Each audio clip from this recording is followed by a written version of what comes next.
在蓬佩奥等多个反华强硬派叫板中国之际，美司令却在为美国担忧，大陆攻台模式已过时，而中美战争也并非友谊战。敬请关注本期节目，了解详情。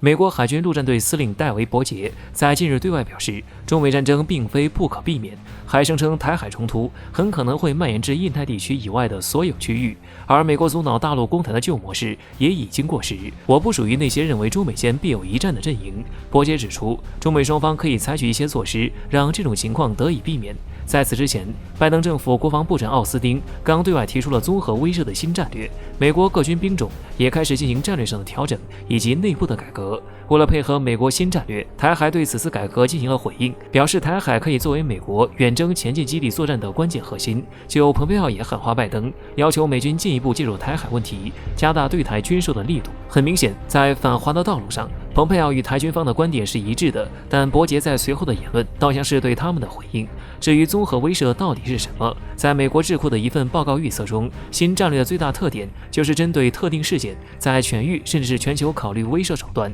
尽管新战略美国会用超越区域、超越军事手段的方式思考当前台海局势，但就如伯杰所言，威慑并不是只通过战略手段或者打击手段的威胁来实现的。海军陆战队的改革重点在加强侦察，而不是作战能力。相比蓬佩奥的对华强硬，伯杰认为需要先了解中国文化，与中国重建对话，了解中国发展军力的真正目标，最后再制定具体的战略。一味的与中国叫板，反而会让自己陷入更大的困境中。近些年来，中国的军事发展外界是有目共睹的，伯杰也曾对此给予过很高的评价。例如南海地区稳步推进的硬实力建设，让人感到印象深刻。例如中国在疫情期间的表现，世界各国都看在眼里。如果未来遇到更多的自然灾害，到时候还是中国军队先带着医疗物资抵达救援现场，是什么样的场景呢？就如伯杰所言，美国与盟友的关系也是建立在应对自然灾害上的。如果届时美国不是第一个到达的，而是中国，后果又会如何？伯杰用这样一句话回对了蓬佩奥的对华挑衅政策，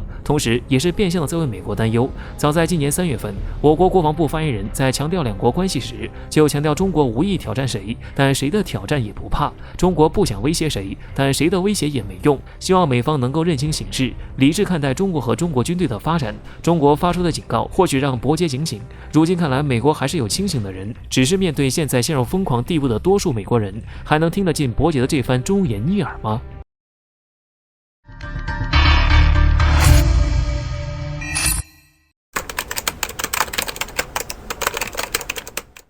美司令警告中国，若武力统一国家，台海战火将蔓延全球，中国该如何应对？敬请关注本期节目。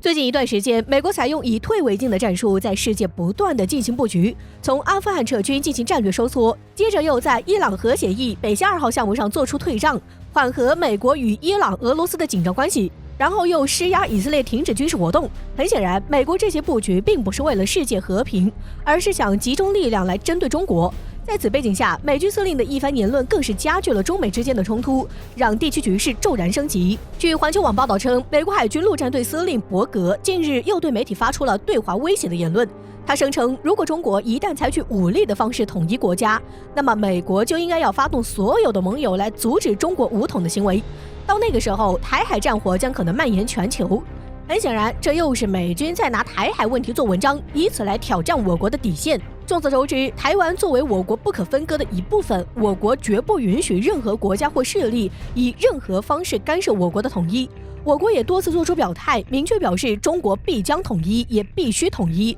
美国及其盟友的行为就是在强行干涉中国的内政，所以从任何角度出发，其行为都是站不住脚的。而美军司令叫嚣要发动所有盟友来对抗中国的行为，也遭到了美国老牌政客基辛格的警告。据观察者网报道称，美国前国务卿基辛格在近日接受瑞士媒体采访时表示，美国现在刻意的与中国对抗，这是十分危险的，因为一旦中美发生冲突，将对世界带来不可磨灭的灾难，美国也绝对不可能成为胜利者。毫无疑问，基辛格作为美国政坛的常青树，他的话也绝对不是危言耸听。因为如果中美真的爆发激烈冲突，甚至是战争，以两国的军事实力和科技水平，以及在国际上的影响力，中美之间的大战很有可能演变成全球性战争，第3次世界大战没准会因此发生。同时，中国军队在维护国家主权的问题上有着绝对的实力和坚定的决心，因此在与美国的对抗中，我国也绝不会让其得到一点好处。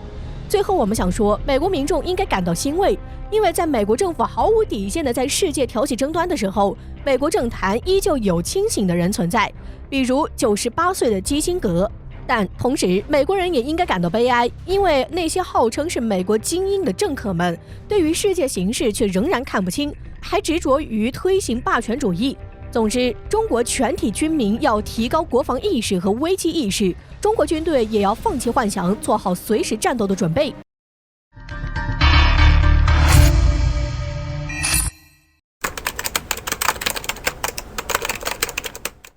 美国终于放手，为何选择在此时同意放开韩军的作战指挥权，要抽身半岛兵力投送至中国岛屿周边？这非常值得中国警惕。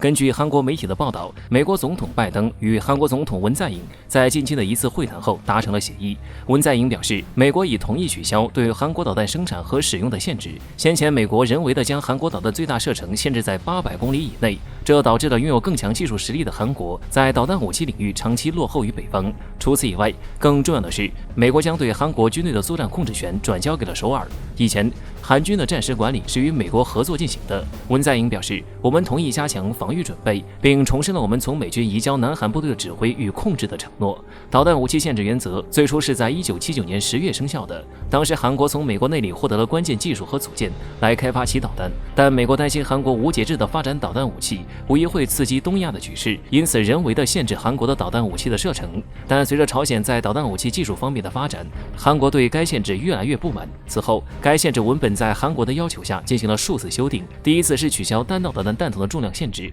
2020年，韩国又获得了为太空运载武器制造固态发动机的权利。随着限制的最终解除，美国为韩国拥有足够的导弹能力，也对抗其北方铺平了道路。朝鲜现在已经开发出带有制导和独立制导弹头的洲际弹道导弹，这使得美国和韩国都感到压力山大。而美国现在急于抽身朝鲜半岛，将注意力转移至中国方面，因此放开对韩国的限制也是必然的趋势。目前，韩国射程最远的固体燃料弹道导弹为玄武4，弹头为500公斤，最大射程为800公里。远远落后于其他类型的中程导弹，为此，韩国不得不将导弹放置到军舰等平台上，提高其机动性。此外，由于美国没有限制巡航导弹，因此韩国还开发了玄武3巡航导弹，类似于美国的战斧，其射程可达1500公里，甚至早于中国的常见巡航导弹开始服役。由于文在寅的任期即将结束，所以其急于收回作战指挥权的心情可以理解。文在寅年轻时曾服役于韩国陆军特种部队，因此对韩国军队作战指挥权缺失造成的影响非常在意。